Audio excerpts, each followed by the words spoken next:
Hi everyone, if you stumbled across this video, you're going to learn more about the fall schedule and beyond at Georgia Southern University. My name is Kim Simpson and I'm the Assistant Director in the Office of Advising. I know many of you have heard the phrase, it takes a village to raise a kid. Well, we believe that it takes a village to get a student from point A to graduation. So today we're going to talk about the ways in which all of us can support students getting from point A to point B, including students, academic advisors, and supporters at home. So first we'll talk about the role of academic advisors.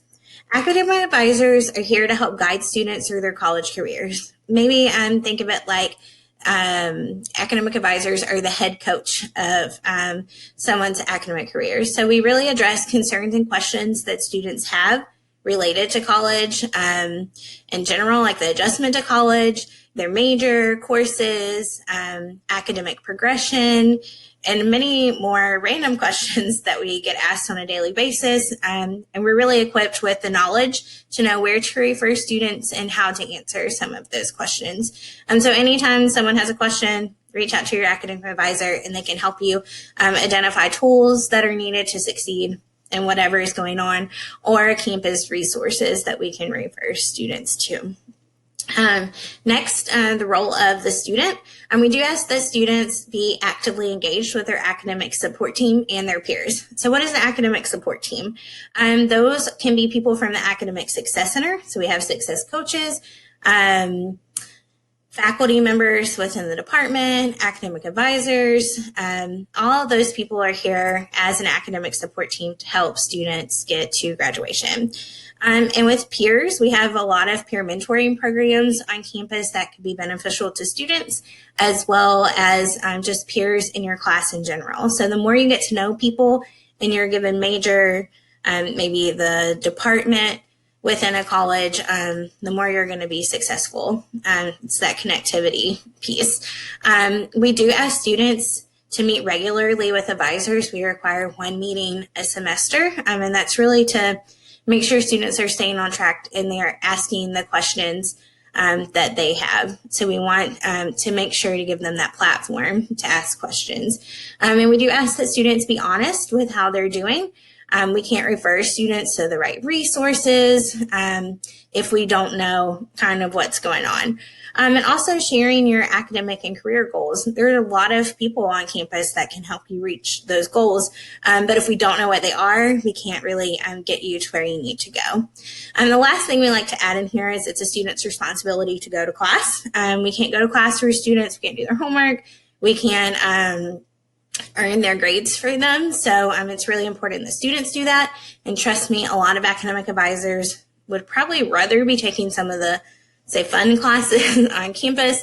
I would think it would be really cool to take jewelry making or learn more in one of our history or philosophy classes. So we just really encourage students to be as engaged as possible with their academic careers and their academic experience at Georgia Southern.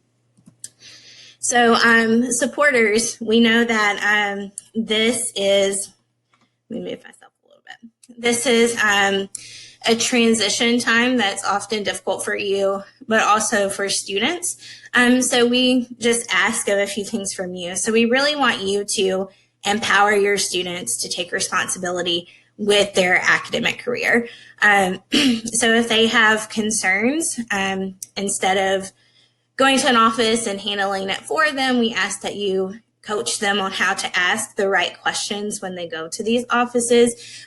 Just because they may have relied on you up until this certain point, we kind of want to let them start doing and asking these questions on their own. And if students have struggles, doubts, or concerns, because they will, we just ask that you listen and encourage them, but then refer them back to their advisor for campus support. So if you refer them back to us, we can get them to where they need to go. An example I like to always give is my sister started college a couple of years ago. She just finished up her sophomore year. For the first year, she used to call me probably every 3 to 4 weeks crying, saying she was going to quit. College wasn't for her. She just couldn't do this. And I think she was just overwhelmed with a lot of things. So just listening to her and encouraging her to keep going, and then helping her set small goals to reach like one larger goal, like if it was writing a research paper or learning a new language because she had a foreign language. That really helped her. So the last thing we have in here is helping your students establish realistic goals and provide support for them with their goals. So you see an example in here is maybe a student set out to study 12 hours a week. And no one wants to study for 12 hours on a weekend. We get that. So checking in periodically throughout the week to see like how the progress of the goal of studying for 12 hours is. That's something you could do. So the most important things on this slide is empowering your student to take responsibility, listening and encouraging when you can, and also just providing support on their personal goals that they're trying to reach.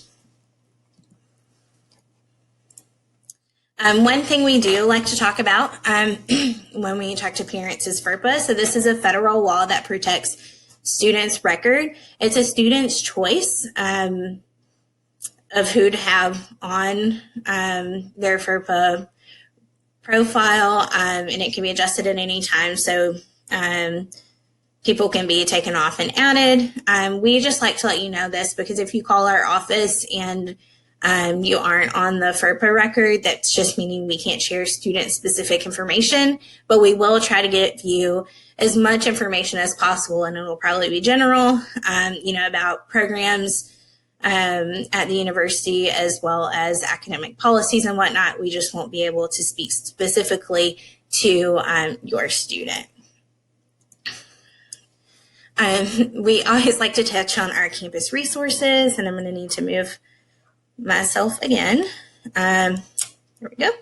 So we've kind of broken it up into 3 different groups. So academic support, student affairs, and personal and professional growth. So your academic support is like the writing center that will review papers. And then the Student Success Center and Academic Success Center on Statesboro and Armstrong campus, this is where tutoring is housed.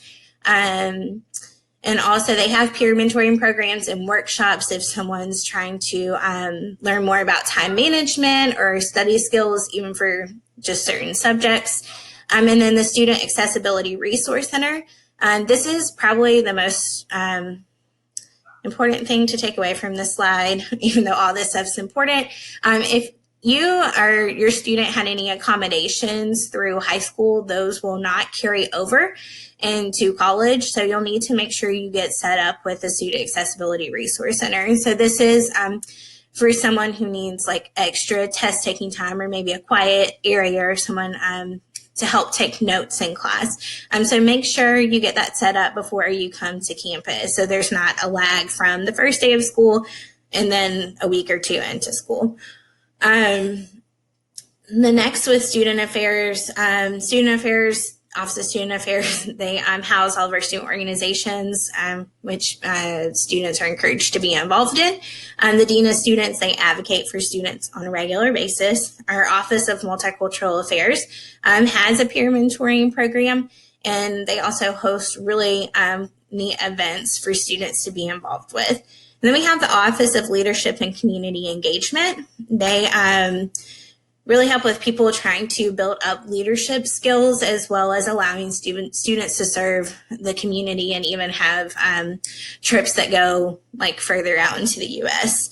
And then we have the personal and professional growth. So this is international programs and services where study abroad is held, and I know a lot of students are interested in doing that while they're here. And then career and professional development. They help with anything from resumes, mock interviews. They host career fairs, so they're a really important resource for our students starting freshman year all the way to senior. And then the Counseling Center, they have one-on-one counseling, but there's also several other resources that they give students. So there's like group meetings, like depending on a topic. They do a mindful yoga session every week, might be a few times a week. And then They even bring dogs in during finals week, therapy dogs. So anyways, they have some really cool stuff for people. And all of this stuff you should be able to check out on the virtual resource fair on the virtual SOAR website. So check that out. You'll also probably find that there are many more resources than what is listed here. So if there's something you have questions about and you don't really know where to look or what the resource would be, again, ask your academic advisor and they will be able to get you to the correct spot.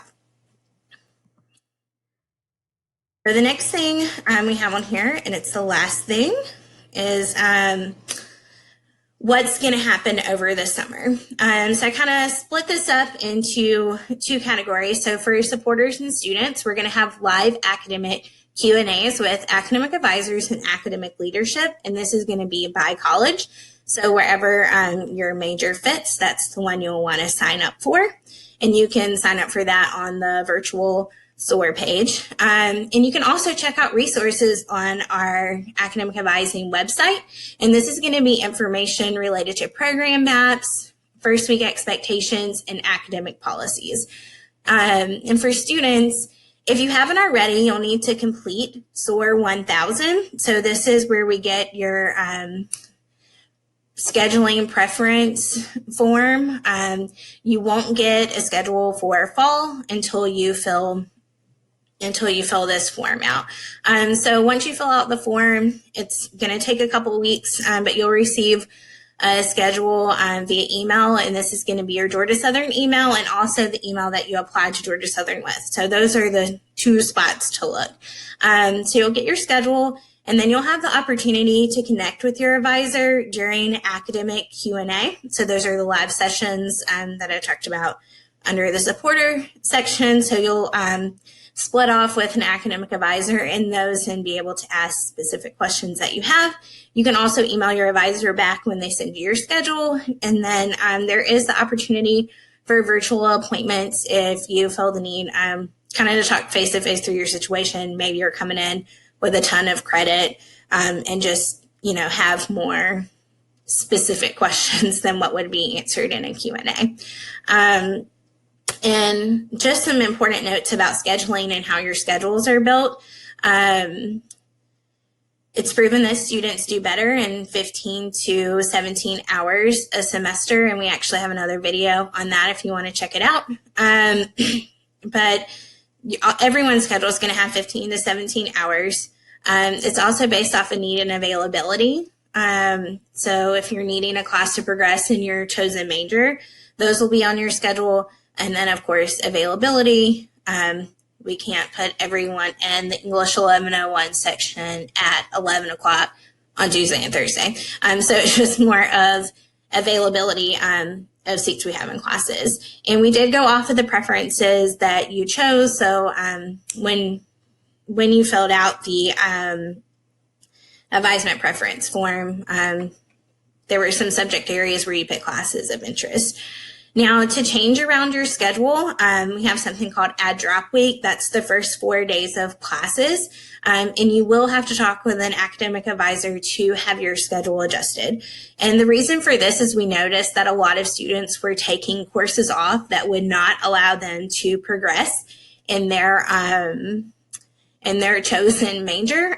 So we just want to make sure that we're saving you time and money as you complete your academic career at Georgia Southern. So if any changes need to be made, definitely reach out to your advisor. The last thing that I want to mention is to send all dual enrollment credit to Georgia Southern. We do have to have the transcripts for the college you attended. And then any AP or IB test scores that you have, just make sure that you get them in to Georgia Southern so we have record. So that's all we have for this video, but I would like to encourage you to attend a live academic Q&A over the summer and check out our website for more resources. Thanks for joining.